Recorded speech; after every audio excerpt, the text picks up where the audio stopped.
Hello, this is Archie Kwasnikoff again, and this is part 15 of Delzhi in 44 letters.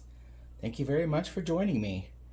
I am really enthusiastic about this next letter in the Delzhi alphabet because it is a little bit of a challenge. It's going to be a challenge in terms of speaking, not so much in the writing. The writing is pretty easy, but the speaking and the getting to learn the sound in the letter itself is going to be a little difficult. And I have to admit, this is still difficult for me, and I may not be the best representation of the sound. I will try my best, but I think the easiest thing to do would be to actually to look up sound examples online for yourself. And when you go to even pages like Wikipedia, when you look at the Wikipedia articles about all the different letters in the International Phonetic Alphabet, each one has a little short sound clip of a linguist making that sound, and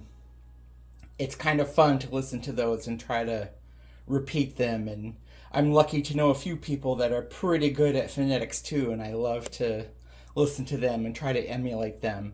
But it's still kind of a difficult thing for me. Okay, well, let's talk about what this letter is. Now, last time we looked at the letter het, which makes that sound, which is like our letter H.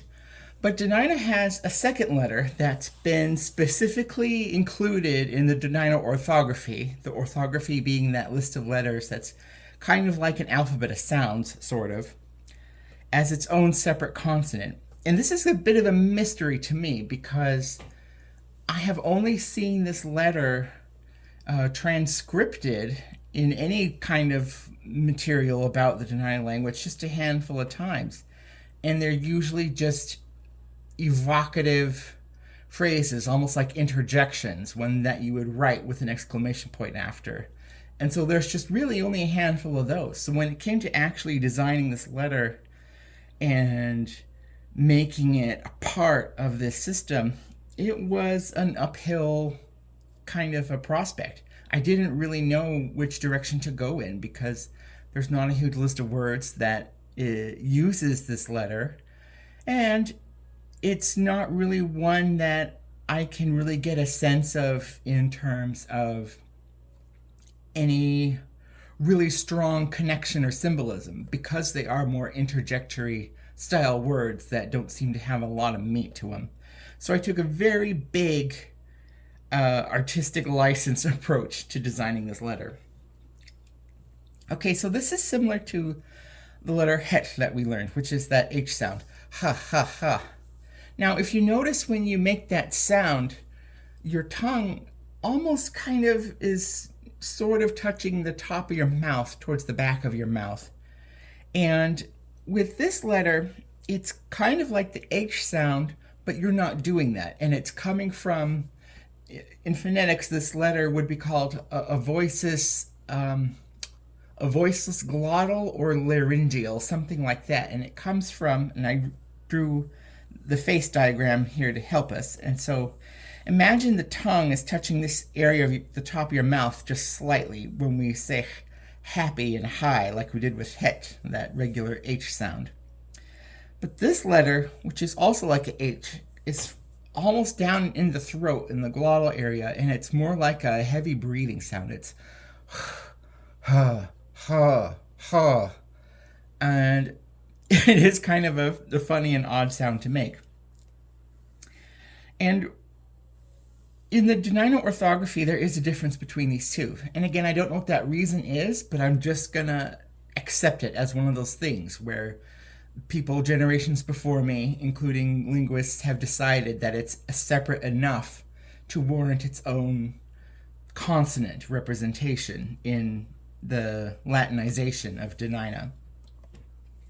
So working with that just as an accepted thing, I had to learn how to differentiate between these sounds. And this is something that a lot of people can't do. But one thing that I've taught myself to do with this sound is when you're making this glottal one, ha, ha, ha, imagine that your tongue and your mouth are frozen, that you can't move them at all. and then try to make an H sound. Ha, ha, ha, ha. That's kind of what it is. And there's also in IPA a voiced version of that, which is more like ha, ha. And that's not relevant here, but it is a little bit of a difference. That's how you can tell that this is a voiceless one, because it's a lot more sharp, like you're exhaling sharply, like ha, ha, ha. And like I said, it can be worth it to practice, even if it's just for a curiosity. But this letter is more about the fact that it exists, and there's reason enough that it does exist, which means that there must be words and expressions, at least the handful that we know of, and maybe more that have been long forgotten, that would mean completely different things if we did use the het sound, the regular H, ha, ha, ha, instead of ha, ha, ha. So usually that's the reason. When there are two letters that are similar but are considered separate letters in any type of orthography or alphabetic system, that's usually the reason. Where changing one to another changes the definition or the meaning of what that part of speech or sound is, whether or not it's a word or like a part of a grammar. If it changes definition, grammar, style, tone, if it changes anything like that, then it's considered a separate symbol or character or whatever. Okay, so that was a bit complicated. So let's talk about the shape and the letter form here. And I've drawn this little valley of two rivers here, and this is my loose artistic inspiration for what this letter symbol is. And it's kind of like this seagull looking almost like a modern letter M. And the name of this letter is called Hun. And that is a kind of a creative combination on my part to make the name of this letter. Because one of the handful of expressions that does use this letter, this voiceless glottalized H sound, is just that sound itself. Ha, ha, ha. And when somebody speaking any variant of Dena'ina that uses that sound, they're talking to a loved one or somebody who is needing comfort or reassurance. It's like, oh, ha, ha. Like, imagine, it's like saying they're there almost. It's a dear person. But I'm not entirely sure about the larger definitions of this word. I don't know if it's used, for example, just for children. Is it used for loved ones in family? And for me, because of another word association it made me think of, I decided to go with the definition of loved one as in terms of a marriage or some type of partnership like that.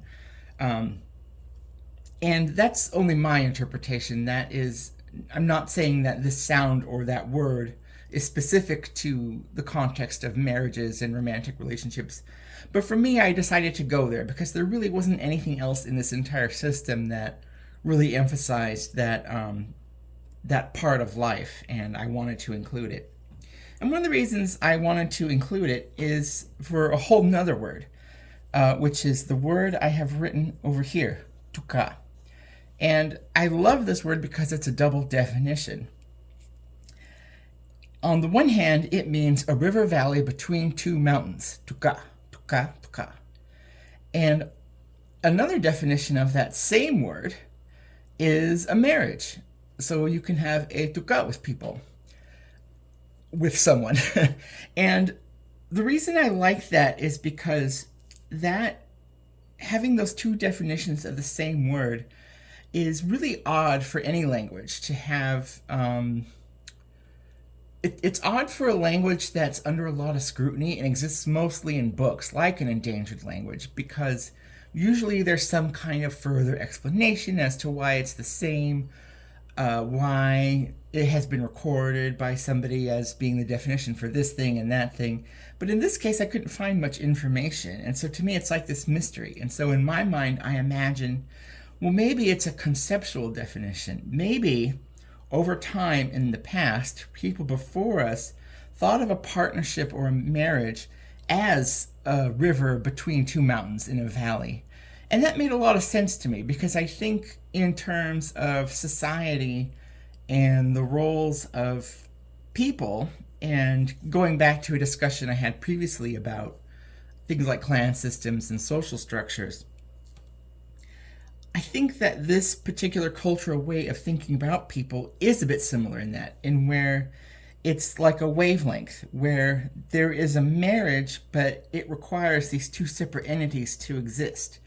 And likewise, the two people, which can be represented by individual mountains, are connected by this thing in the middle. And so it makes me think of wavelengths and how everything in life is a vibration, whether or not it's pressure, temperature, sound, color, and light. Everything is vibrating at different degrees, and so nothing is really static. It's all based on vibrations and molecules and atoms and the vibration of their electrons when you go down to one of the smallest layers. And so to me, it is the symbolization of a marriage or a partnership as this vibration of life.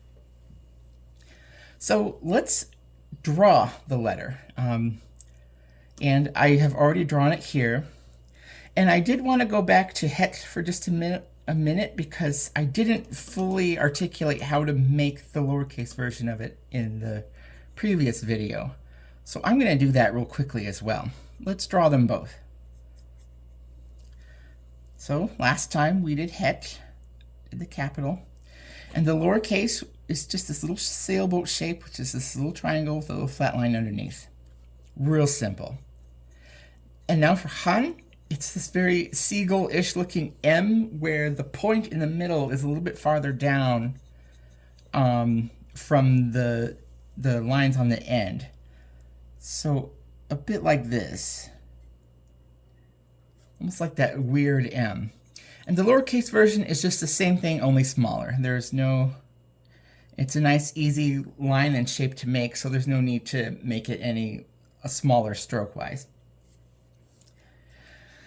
So I wanted to add just a couple more things about the sound in han, which also exists in words like hook, hook, which is an exclamation that this person is saying here to this person, which means hurry, come quickly.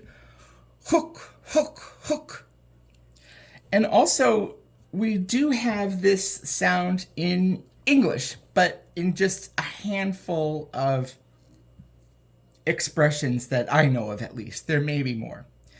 And so I drew this little person here who happens to be Oprah, who I admire. I know is a celebrity, and it's kind of one of those eponymous names that's so big it almost doesn't mean anything now. But she previously was known for popularizing the term aha moment, and that H in the word aha, as she's saying here, is a little bit like this voiceless glottalized sound, because we don't say aha moments, we say aha, aha, aha. And that is lower in the throat, and our tongue is not touching the back of our mouth as much. And so even though when we see it written in Latin letters with H's, she's not actually saying the het, she is saying the other version, which is han. So she's saying a little dash, ha. And I could do a little slash for it. Boop. And I think the last thing I want to say about this letter really quickly is, even though it is a little bit convoluted to learn and difficult, when you look at Latin letters in the English alphabet, it's probably more convoluted because, look, they have written the letter H. We write the letter H for these three different sounds in Dena'ina. But in Dena'ina, with this system at least, there's two symbols for it, so we can easily tell the difference between those two sounds. And so that's one smug little fact I like to share about instances like this. Well, that's all I'd like to say about the 15th letter. I hope that if anybody has any questions, they would feel free to contact me because I know that some of these things are a little bit more difficult and maybe there's not a lot of practice material to work with. So please, I welcome that and I will do my best to help you out. Thank you very much, and I hope that you will join me for more videos.